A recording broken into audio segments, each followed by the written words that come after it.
تھے، میں نے بڑی بھوک ہڑتالیں کی.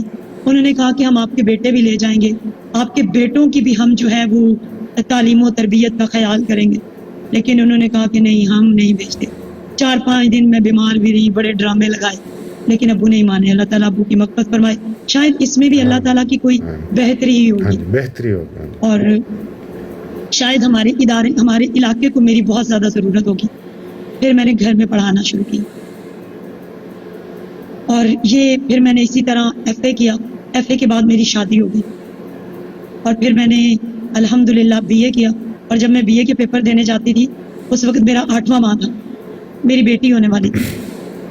اور جب میں جاتی تھی تو ٹیچرز بھی کھڑی ہو جاتی تھی، اور بڑا پراؤڈ فیل کرتی تھی کہ دیکھیں جی اس حالت میں یہ امتحان دینے کے لیے آتی ہیں. اور میں نے 8ویں کرسی میں نے ایک سامنے رکھی ہوتی تھی جس کے اوپر پاؤں رکھے ہوتے تھے. بی پی ہائی ہوتا تھا، پاؤں بہت سویل ہوتے تھے، اور حالت بڑی خراب ہوتی تھی. تو میں نے اس حالت میں ماشاءاللہ پیپر دیا، اور پھر میں نے بی اے میں بھی ٹاپ کیا، اور پھر میں نے ایم اے اسلامیات کیا. اس وقت میرے ہسبینڈ فارغ تھے، اور 2.5 سال ہو گئے تھے فارغت میں. ساتھ میں سلائی بھی کرتی تھی، ٹیوشن بھی پڑھاتی تھی. یہ بھی چھوٹے موٹے کام، ان کو کبھی 50 روپے دیہڑی لگ جانی، اور کبھی 100 روپیہ، کبھی 70 روپے. لیکن شکر الحمدللہ. اور میں نا عورتوں کو قرآن پڑھاتی تھی، میری ساس بھی میرے پاس پڑھتی تھی. وہ نا ساری پھر ہماری مدد کے لیے مجھے 50 روپے فیس دیا کرتی تھی کہ ان کی کچھ مدد ہو جائے. میری ساس، میری مامی، ہمارے علاقے کی جو عورتیں تھیں وہ ساری میرے پاس پڑھنے کے لیے آتی تھی، اور پھر میں پڑھایا کرتی تھی. اور ایم اے پارٹ 1 کے پیپر دیے، پارٹ 2 کے دینے کے لیے گئی تو میرا بیٹا ہونے والا تھا، اور میں وہاں پہ گر گئی تو میرا مس کیریج ہو گیا، اور 9 ماہ کا بیٹا تھا، اس کی ڈیتھ ہو گئی. اور پھر اس کے بعد نیکسٹ جب میں دوسری دفعہ دینے لگی تو پھر میرا بیٹا ہونے والا تھا، پھر میں نے پیپر نہیں دیے، اور اس طرح میرا ایم اے کمپلیٹ ہوا الحمدللہ. ماشاء اللہ ماشاء اللہ. تو اگلے سوال کی طرف چلتے ہیں کہ آپ کے حفظ قرآن الکریم میں کس نے سب سے زیادہ سپورٹ کی؟ کس کو آپ سمجھتے ہیں، گھر میں یا باہر سے یا اساتذہ یا والدین سے؟ سارا خاندان، کیونکہ کسی نے نا اچھے سے قرآن بھی نہیں پڑھا ہوا تھا. صحیح. اور سب مجھے ایسے نا اپنی ہتھیلی کا چھالا بناتے تھے.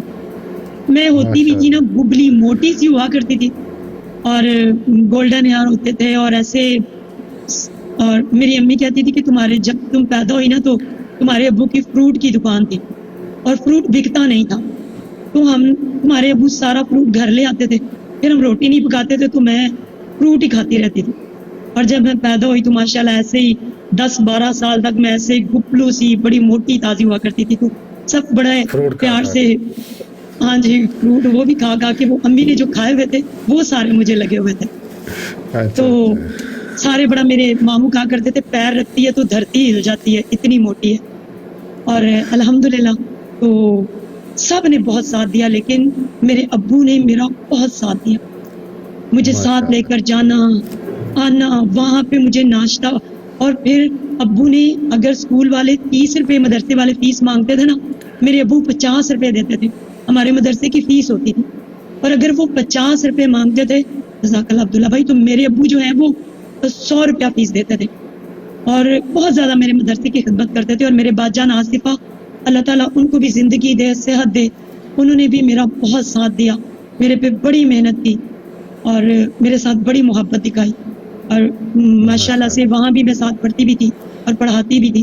الحمدللہ بڑا اچھا وقت گزرا، اور سب نے بہت ایک فرد نے گھرانے کے سب نے میری، اللہ تک کہ میری بہنیں بھی بہت میرے ساتھ کرتی تھی کہ یہ حفظ کر رہی ہے. کوئی مجھے کمر نہیں کرتا تھا. بہت سادے دور تھے اور بڑا اچھا وقت تھا کہ میری بہنیں جو ہوتی تھی نا، جب میرے سامنے آتی تھی ایسے ایسے کر کے گزرتی تھی. کیوں بھائی، تمہارے دل میں قرآن ہے تو بھی کمر نہیں کرنی. اور بہت عزت دی سب نے. ماشاء اللہ. یہ اللہ تبارک تعالیٰ ان کو برکتوں والی زندگی عطا فرمائے، اور آپ کو بھی صحت تندرستی والی زندگی عطا فرمائے.